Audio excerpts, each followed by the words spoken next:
The great God in the sky has been worshipped by our ancestors since the beginning of our time.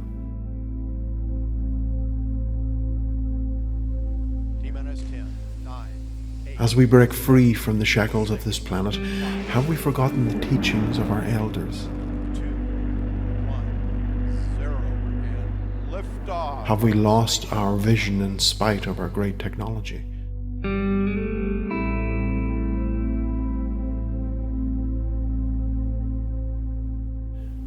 Have we become a race who fails to read the writings on the bones of our past?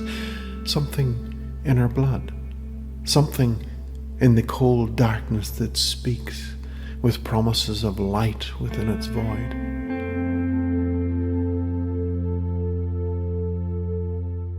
Who speaks to us with such promise from behind the wizard's curtain? And why have we forgotten their venom?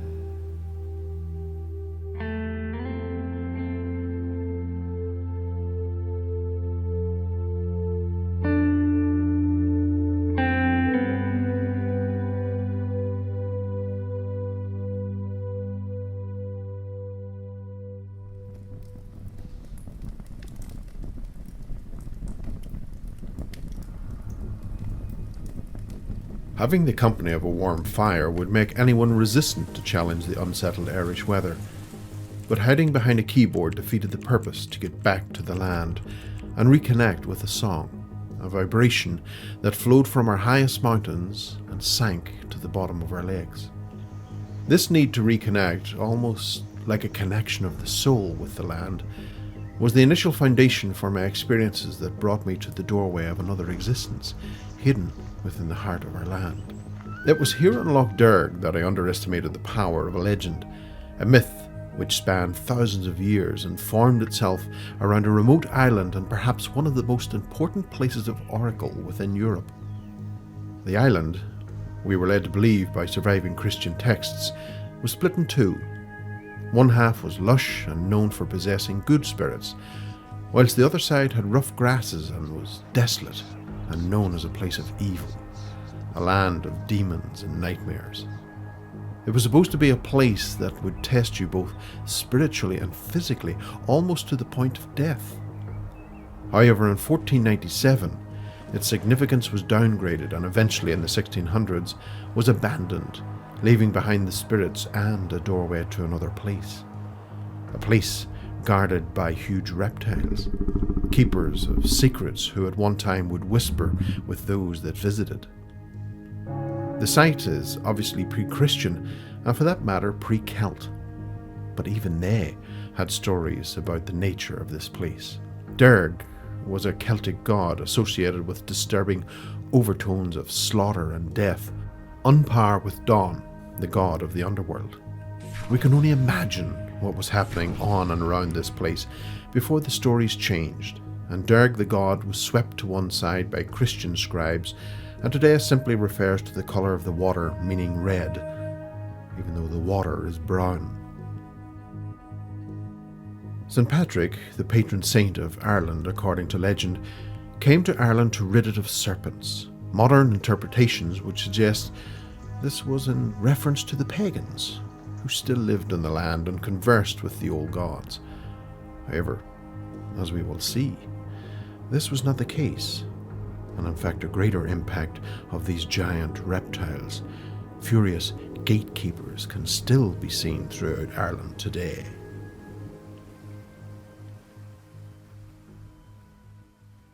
Doorways to other worlds are nothing new for Ireland nor its people. It's a belief that travelled through the ages which seemed to gain enough gravity that it could sustain itself. The Shannon Pot is the birthplace of the River Shannon, the largest river in Ireland, and named after the mythical Shannon, granddaughter of the great god of the seas, Manan MacLear. As well as having connections with the old gods, it's believed it's also the doorway to the land of the dead. These former doorways lay scattered across the landscape, many forgotten, many whose hinges have long rotted, exposing our world to another. But a lot of the older doorways usually have connections with great serpents of lore, and many of these places can still be visited today. During the early medieval period, these serpentine plagues morphed into later times as what we know today as dragons, giant winged creatures that breathe fire and feast on the flesh of virgins. The later depictions of these beasts would be as alien to our Celtic ancestors as an electric kettle. Our scaly dragon was actually the serpent whose breath it was believed could kill, though wings and feet they did not possess. One common factor that both species seemed to hang on to was their lust for gold. In County Mayo, one such former place of serpent worship lies within Patrick, now a place of pilgrimage for many of the new religion. Interestingly, this mountain contains one of Ireland's biggest gold deposits, valued at over €300 million.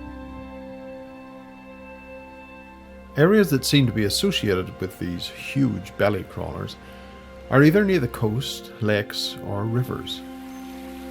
Two such places, for instance, can be found on the west coast of Ireland. One on the Atlantic island of Inishmore, called the Serpent's Lair, and another on the River Bonnet in County Sligo, called Linn na Feist, where it's believed a giant serpent hides within its depths, guarding, yep, you guessed it, gold.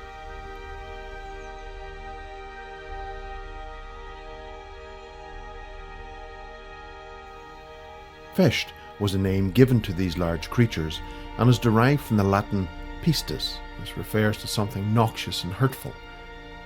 Early Christians associated these great creatures as being Satan's emissary on earth. By broadening my scope and examining this phenomena, we can find traces of these creatures not only in Ireland but also around the world. Cultures that have come and gone share a common thread of reptile intervention on some level or another. By exploring this global aspect, I stumbled on an odd curiosity connected to our spiritual nature, and something that seemed impossible, yet the facts spoke for themselves. Gaining access to the reptile gatekeepers for some folks meant travelling to the Amazon basin to take part in a spiritual ceremony. If drinking a cacophony of herbs that makes you purge from both ends is your thing, well, good luck to you. It certainly wasn't mine.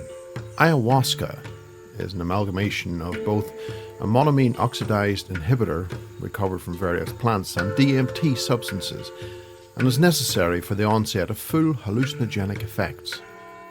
In the 1960s, DMT was known as the businessman's trip and was faster acting than LSD, giving them a full-on psychedelic experience.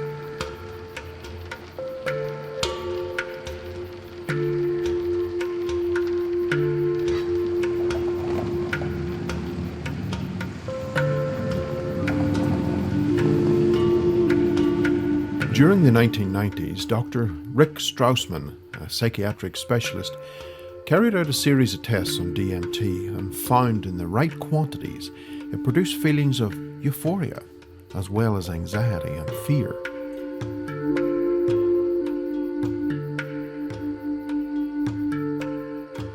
In smaller doses it produced auditory hallucinations, but in higher doses something odd happened. A large majority of participants in the study began to report a state or feeling that they were able to communicate with other intelligent life forms.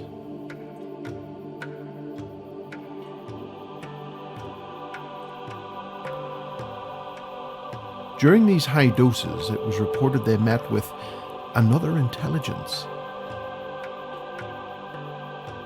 with many describing a super intelligence. Many unconnected people travelled to the Amazon basin to have a trip of a lifetime, which for many was so profound it actually changed the way they lived their lives from that point forward. But I was at a loss to explain how many would report meeting reptile creatures at the other side of reality. What was it within the human mind that a large majority of people who are led to this other world are greeted on the other side by some form of reptile? Why a reptile?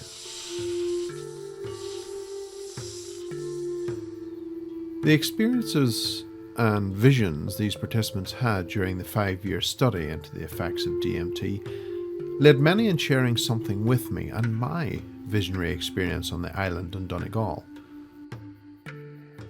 However, on Donegal, I never had as much as a cup of tea to aid my journey. It has been theorized, though untested, that DMT may be produced in the brain at point of death, resulting in these wonderful images reported by near-death experiences, and is therefore responsible for the legends surrounding the visions. However, it failed to explain that none of the near-death experiences that I could source reported ever seeing serpent or reptile creatures from their hospital beds. Not having taken any form of hallucinogenic on the island, I went back to look at the island's history. There must have been something more to this small island that I had overlooked. Davog was an early Christian saint who established the first monastery on the island, and a mound on the island venerated his grave. The mound was the first clue to my suspicion that there was more here I needed to unearth if I was to unravel the mystery.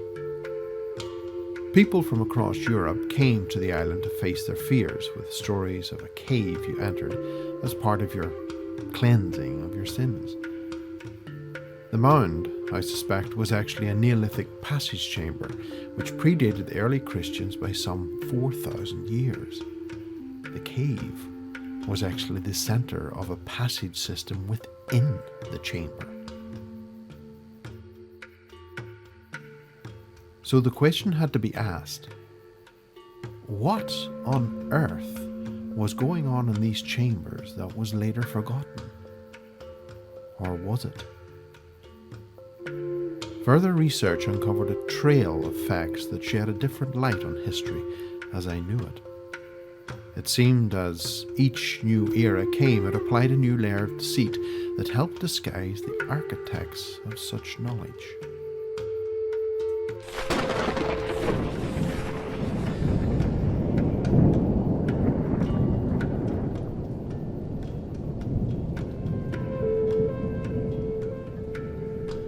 To understand this hidden purpose of the passage chambers, we had to look at some of the symbols left behind by our Neolithic ancestors, carvings on stone walls, engravings which may have been misinterpreted.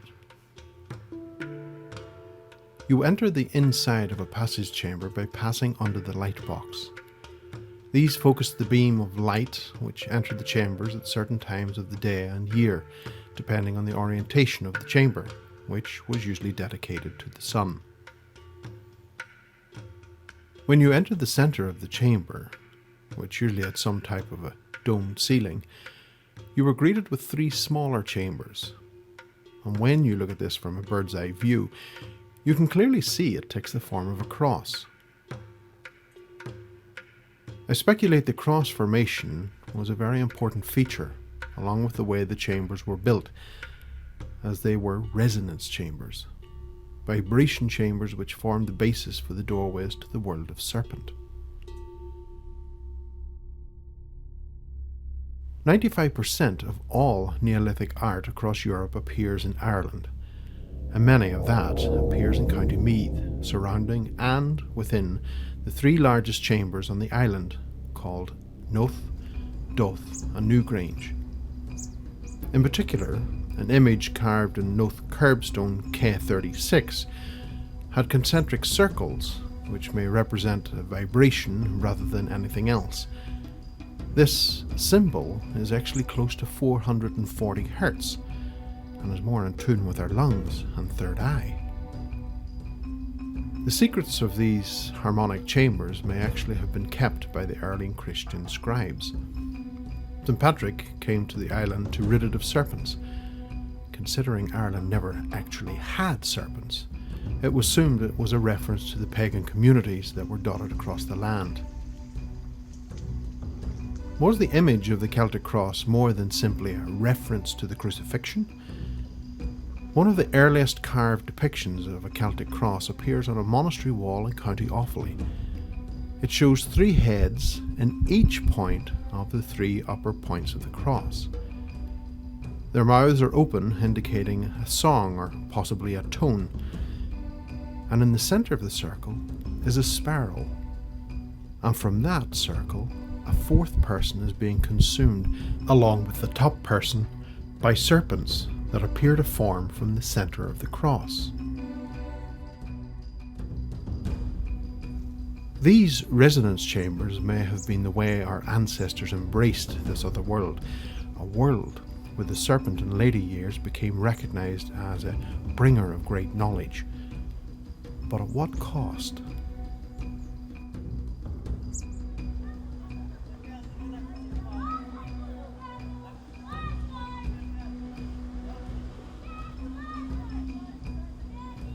Early stories which emanate from the Egyptian Empire speak of a creator god called Atum, often depicted as a reptile.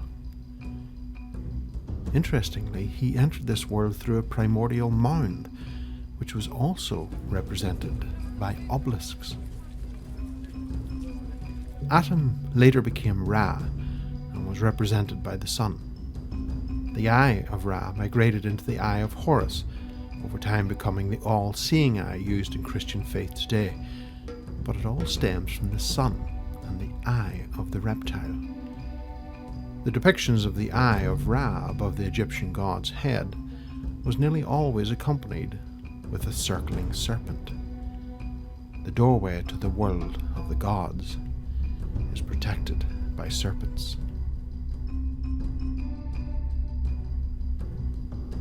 My research suggests serpents govern the doorway between us and them with the promise of great power and wisdom. No doubt with pledges of personal power and greed, there was always somebody ready to gain from such promises to rule the world. The history behind these reptilian interlopers is long and full of many rabbit holes. For many, accounts of these creatures tended to be associated with aspects of our weaknesses for power and greed, an innate lust for gold, which in the long run would hollow out our souls. Recent archaeological discoveries in Morocco have forced us to re-evaluate our history. Homo sapiens bones discovered in the African continent have been dated at around 300,000 years old, according to Max Planck from the Institute of Evolutionary Anthropology in Leipzig, Germany. But it was around 70,000 years ago that a small band of our very ancient ancestors left Africa and travelled to other continents. Serpent worship can also be traced back 70,000 years to Africa and to a cave complex known as the Rhino Cave in the Tostillo Hills in Botswana. Rupert Isaacson, a Texas-based journalist and author of The Healing Hand, The Bushmen and the Kalahari Desert, speculated healers went to these locations because they were more powerful. My own experiences would suggest there is something more about the land and the power that comes through it than meets the eye. A small group of people followed my own footsteps and visited the island in Donegal. It was to prove so intense that their planned 2-night stay was cut short, and they left after the first night. One member of the group stated, "What made me the most uncomfortable was the feeling I had all night long. I'm not in any way nervous or sensitive, and I've never really experienced anything paranormal. But the only way I can explain it is it's an internal trembling, like it was coming from the pit of my stomach, if that makes sense. I've never experienced it before, but I can only imagine that this is what a panic attack must feel like."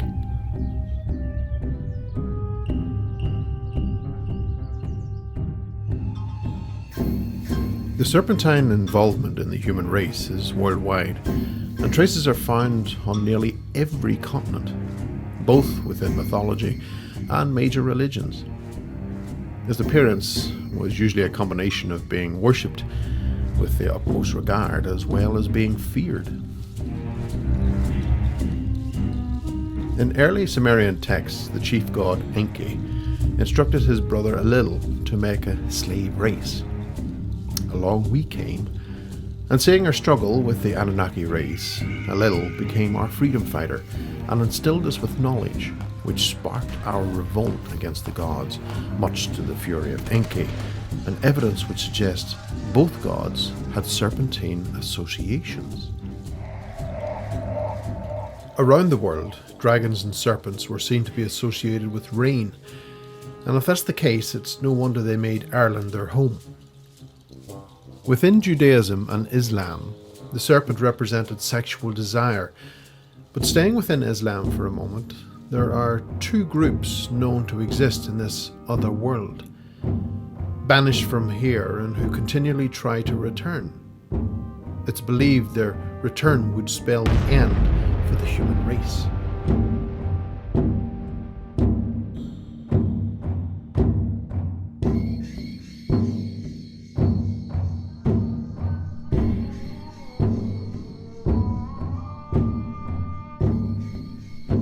Chapter 18 of the Quran addresses these entities, which are known as Gog and Magog. It seems they brought great bedlam to this world, and in a battle between us and them, they were banished behind a wall of iron, a barrier which prevented them from returning. The entities within Irish folklore list and share the same name of our Mounds, which are called the She, who interestingly, according to the mythology, were also driven back to an underworld, or other world, after a great battle with the help of iron.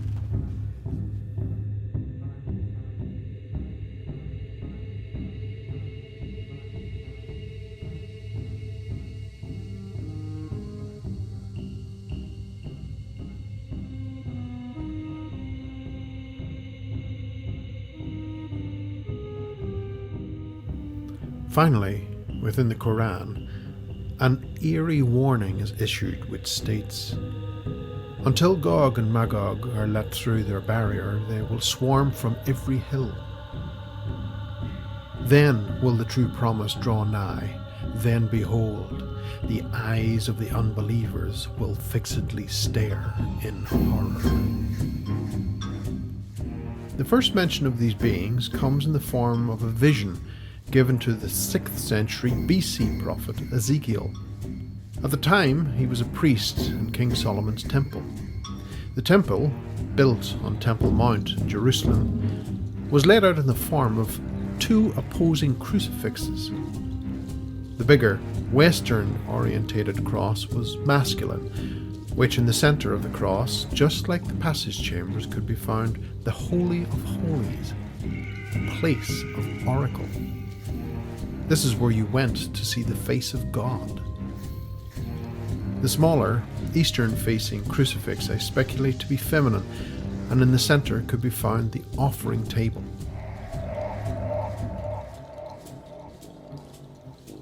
Within South America, the Aztec, Mayan, and Toltec scribes speak of a creator figure who was also a feathered serpent called Quetzalcoatl.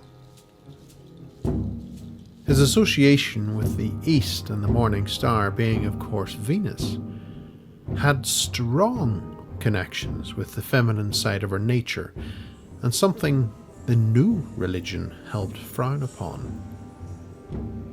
Using the chambers in Ireland, it was seen some of the frequencies could enhance activity in the right-hand hemisphere of the brain, the seat of our instinct, the seat of our feminine. The story of Genesis, of Eve being seduced by the serpent, may actually be a metaphor, a warning not to engage with this realm, lest we fall victim to our lower human weaknesses. By 1497, the island in Donegal closed its doors to pilgrims by order of Pope Alexander VI. This ended the layman's attempts at gaining the secrets. However, the secret knowledge of a cross being used as a resonance chamber was not lost. 9 years after ending the pilgrimages to the island, work began at building the new basilica in Rome. Its design formed a crucifix, and if the research is correct, would have formed one of the largest resonance chambers in Italy at the time. If activated by tones through chant, it would have opened a doorway only accessible by a higher sect of men, and the knowledge would have been heavily controlled if indeed it happened that way.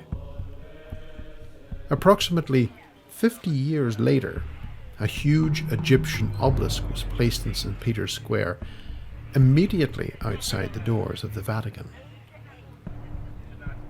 If you can recall, the early meaning to this was to represent the primordial mound which the creator god Adam entered our world.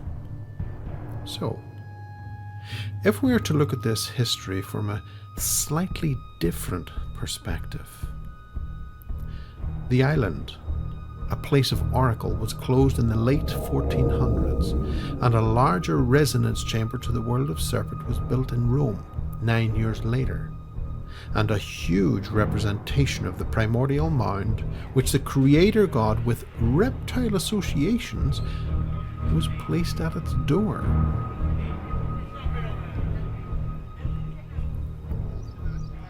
The nature of the Serpents is twofold, and heavily laden with duality and balance. They can have a nurturing side, knowledgeable and guiding, but equally, they can possess a ferocious nature, wicked and cruel, and within many mythologies they have been known to enjoy the occasional human hamburger.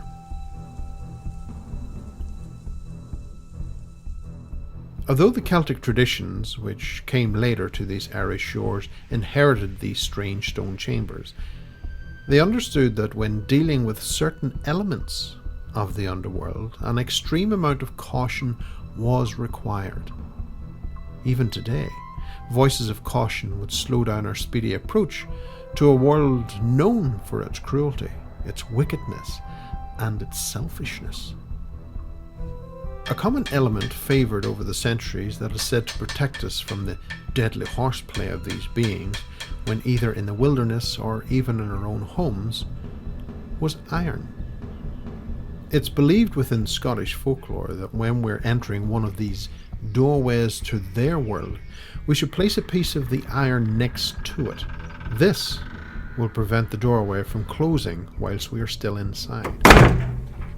This knowledge may have been of some use, since underestimated figures of missing people over the last 20 years would suggest that over 4.5 million people have vanished and never been found. To put this into context, it would be like the population of New Zealand simply vanishing. These are exceptionally conservative numbers. It's impossible to get the exact figure, which I would estimate would run into tens of millions over the last 20 years alone.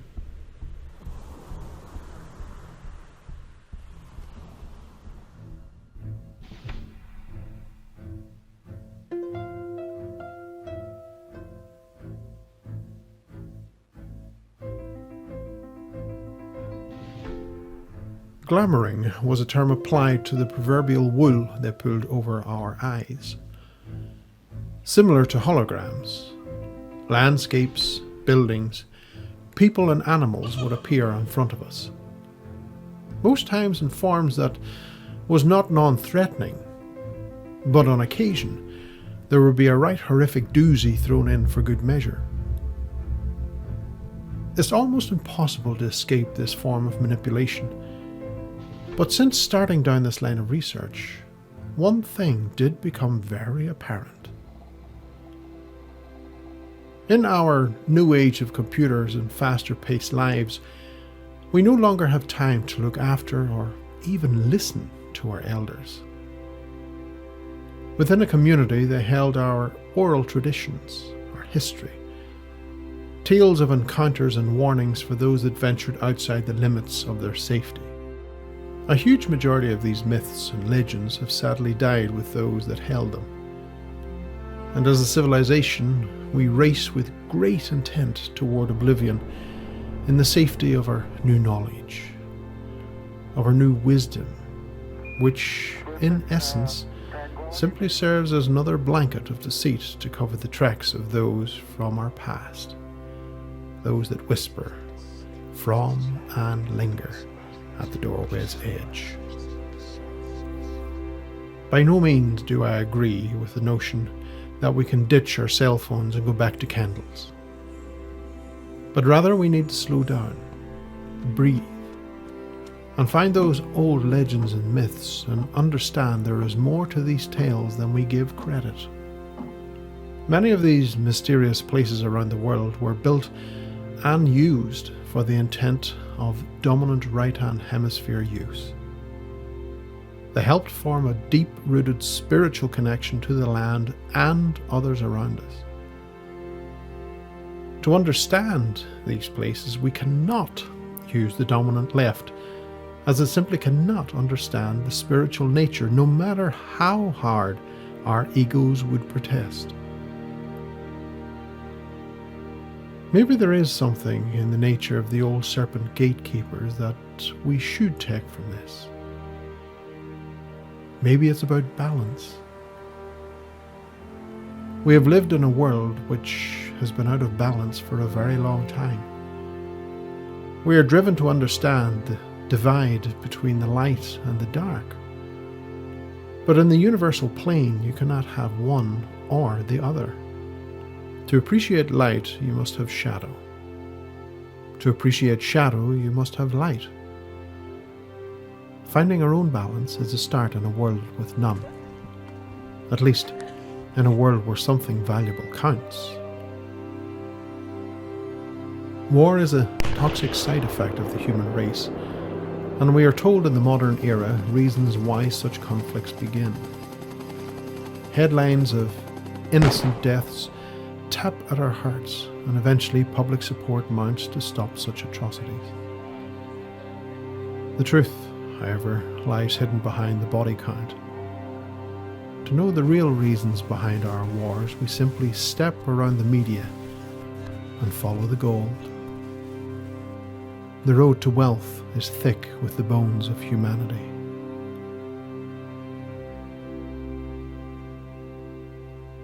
So why did we stop using the doorways? Why, for the most part, did our race step back and find something else to worship? The answer lies buried in our past. But something in the research does show a distinct change in who we were and where we came from. My research indicates between 2600 to 1500 BC, something happened. Something powerful enough that it fractured our duality and later corrupted the feminine.